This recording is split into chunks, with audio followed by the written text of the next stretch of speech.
Here I am trying to change the light from bad lighting from the webcam yesterday to good lighting, and it still looks like it's pretty yellow, and I cannot do anything about that. CTKaraoke, the gaming channel.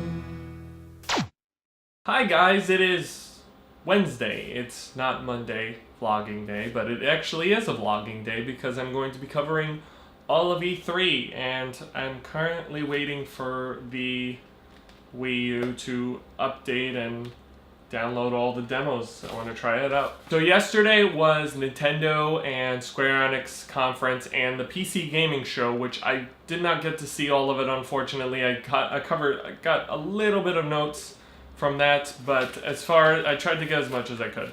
And so I have it this time physically on paper. And I realized yesterday I didn't really like the way the camera quality looked of the webcam because I was trying my best to cover as much as I could in 25 minutes, and it's not easy. So the very first game that Nintendo decided to show was Star Fox, and it looks really great, amazing, and I did see that there was some freedom into the shooting now. Now the Star Fox ship can now turn flat on ground. And it can also fly up, which I think is really awesome, and the controls have been reconfigured. Miyamoto, I think, said that you can use the gamepad to aim and shoot, from what I remember. The second big announcement, Skylander Superchargers, which is not actually a new announcement because that was already announced like a week before or a couple of weeks ago. What is the announcement is the exclusives that are going to be on Skylanders. So Nintendo and Activision decided to work together on this and bring two exclusive figures only for the Nintendo consoles and platforms. One of Donkey Kong and one of Bowser that can be used in Skylanders, and they can also be used as an amiibo. And obviously, I'm gonna get a lot of questions as to how is that possible. Well, from what I remember seeing, the figure on the bottom has a little switch, so you can switch between Skylander and Amiibo on the fly. Unfortunately, you can't use Amiibos in Skylanders and Skylanders in an Amiibo games. We're still not at that point yet. But it is interesting to see that they're making an exclusive figure. Obviously, it has gotten some flake, as usual, from the Amiibo community. But I am a big Skylanders fan. I love Skylanders, so I'm definitely going to get Superchargers when I can, which is usually the year after. I still haven't even gotten Trap Team. And two Zelda announcements. One is Triforce Heroes, which is a multiplayer-styled Zelda game, which, you know, if you know previously, Nintendo has tried this before with Four Swords Adventures. But this time around, it's 3 characters, so it's 3 Links. And they all work together on 3DS. It's more or less the same format as it was on the previous Link Between Worlds and the Four Swords Adventures game. So you can probably guess where that's going. One thing that did win me over is that it will support online play, and it makes me happy because the games deserve that. You do deserve to play with other people, and I realize that it's not always the case. You're going to find people that have the same game in common with Zelda. Hyrule Warriors is coming to 3DS with all the DLC and including the Wind Waker characters. So if you were a big fan of the Wii U title, stay tuned for that. I think it's coming out in 2006. This is the next one that I'm afraid to say because this is what's caused the internet to have a fallout so recently. So one of the big bad announcements, which I don't consider bad, but everyone else considers bad, is Metroid Prime Federation Force, and it was their 3DS multiplayer Metroid game, which has been done before with Hunters, and I think the second Metroid Prime Echoes, there was a multiplayer mode. This time around, it's a 4-player co-op style, and it's like these little characters. They're not like really big, and there's no Samus. So there's a lot of changes in it that obviously fans are taking to heart because they feel it's not Metroid. And I went on YouTube before and I saw 36,000 dislikes and 3,000 likes. And there's actually a petition to cancel Federation Force, all because it's not Metroid. Never mind that if this was a completely different IP, like if it didn't even have the name Metroid Prime, I'm sure a lot of people would be enjoying this more. And I am definitely the optimistic person. I do think it's enjoyable. And I don't believe the 9,000 or 40,000 people that hate this game. I do see the potential for this game. And just because a bunch of people think that the game is going to suck doesn't mean I will. Fire Emblem, if officially has a name, called Fire Emblem Fates now. It's a war that covers 3 storylines.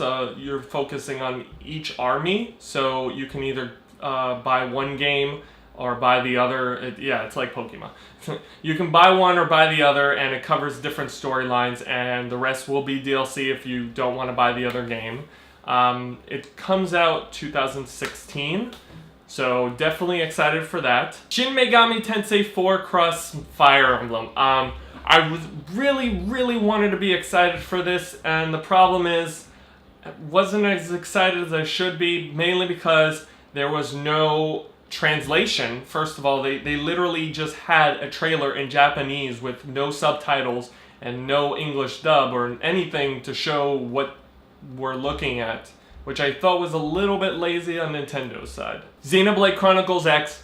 Oh my god, still want to get the game, still want to pre-order that. That is definitely on my radar. And if you haven't played Xenoblade Chronicles, go play it on new 3DS and Wii. Animal Crossing Happy Home Designer, which was a game already announced, comes out for 2016. And they have officially confirmed that there's going to be Animal Crossing amiibos. I saw one for KK Slider, one for Nuke, one for Isabelle. I can't remember which one of the twins, Mabel or Sable. I cannot remember.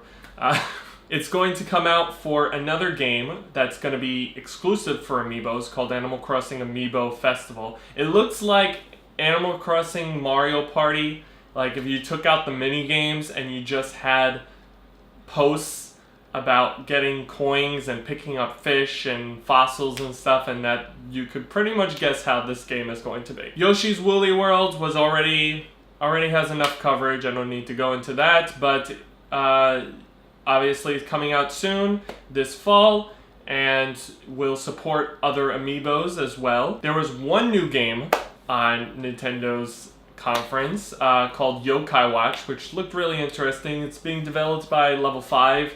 It looked like a RPG mechanic of Professor Layton and a battle system of Final Fantasy. If I remember, it was like you could turn like a little dial and you can switch between the ghosts on your watch and they can battle out, which I thought was really neat. These last two got me so excited.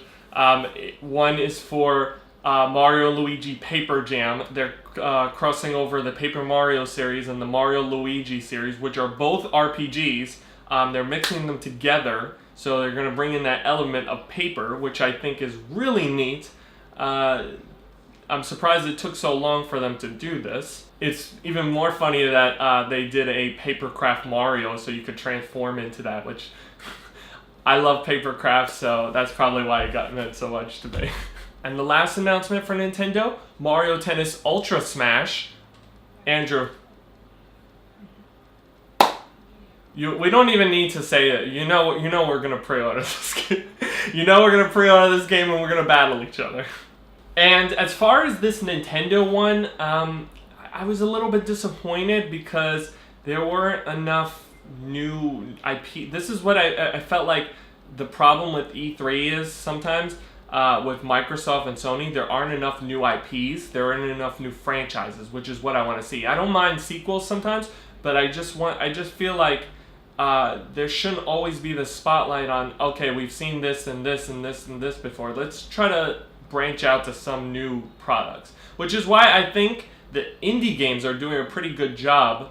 Indie developers are really pushing their games out there, and majority of them, it's their first time going to E3, and I'm really glad that we're pushing for those. In fact, that's why I'm downloading on my Wii U right now all the indie games that were shown for the system, and I will be playing a couple of others for PC if I can. I wrote down their names.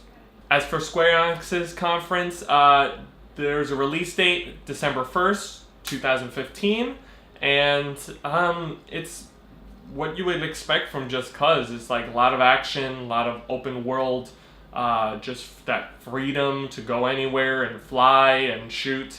I played Just Cause 2 before, and I thought it was really great, and I would definitely love to get my hands on this one. This announcement kind of surprised everyone because I didn't expect this game would get a sequel to Nier, and it's being developed by Platinum Games, which I thought I never expected Nier to get a sequel out of all things, but I'm definitely hyped up for it. I want to see how Platinum Games will handle this, but there wasn't really a lot to show for it. It was literally like 15 seconds of footage and then it just cut to black, and there was no build up. Dragon Quest Heroes, which I forgot to write information down, but that's if you're coming to these vlogs for full announcements and full information, then go to IGN or GameSpot or something. I'm doing my best at vlogging. Square Enix kind of trolled everyone with this one. So the producer of Kingdom Hearts came out and he said, I'm ready to present a big game you guys have been waiting for a very long time. And I remember watching on the Twitch chat, and Square Enix knows how to troll their people, their fans, because they started to show a Kingdom Hearts mobile game. So you can probably guess how many people raged at that. But it looked really nice. It was a 2D. It's similar to typical Kingdom Hearts stuff. It's just 2D based and looks really pretty. That led into Kingdom Hearts 3, which I feel there should be more footage of. I mean, it's been a while. We're waiting for that. But as far as I've seen, it looks really pretty. Everything's very fluid. Gonna run at 60 frames per second probably. I'm guessing it's gonna run. I don't know if it is. There was a game I saw called Death's Gambit. It's like a 2D based RPG. Looked really pretty. I think it's on PS4, and from what I heard, the reputation of the game's gonna be very difficult from the get-go. So I cannot wait. It's coming to PC, so I will be playing that on Steam. There's going to be a StarCraft 2 expansion, which will end the whole StarCraft 2 storyline, and you'll get to play some missions early before the game comes out. Killer Instinct is coming to PC, and if you remember, Killer Instinct was like trying to be the Xbox One seller. Now it's trying to be the Windows 10 seller. So, from what I know, it's going to be cross-platform, and because Microsoft really wants to try hard to get their PC players engaged with the Xbox players, so they're trying a lot of cross-platforming. They're doing it with Fable. They're doing it with the other game I mentioned yesterday. It looked like TF2. All in all, I don't know.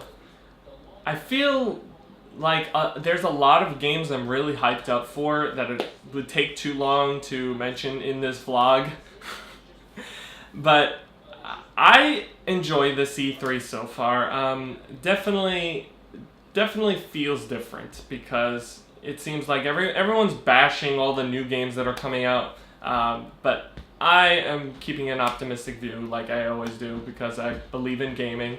I believe in all types of games, and I believe we can show vision with games that can't be done anywhere else. Thanks for watching. Make sure to like this video because it helps out this channel. Leave a comment what games you're excited for this E3 and just this year and next year coming out. And make sure to subscribe and tell people about this channel. I love engaging with you guys. Guys, we're almost at 1,000 subscribers. Let's hit that soon. That is not a way to get people to subscribe. I won't be here to vlog tomorrow because I'll be out at a concert, so I will be covering on Friday, and I'll make sure to do it, and there won't be a Smash video. Next week we will be returning with the regular schedule. It's just this week I knew it was going to be crazy with E3, and I was willing to try it out, and I'm really excited because there's still a lot else to cover that hasn't been said yet for some of these games. I'm going to go focus more on the indie games on Friday if I can. And if not, I'll tell you more about the games I've already mentioned today and yesterday. So thanks for watching. See you guys later. Bye.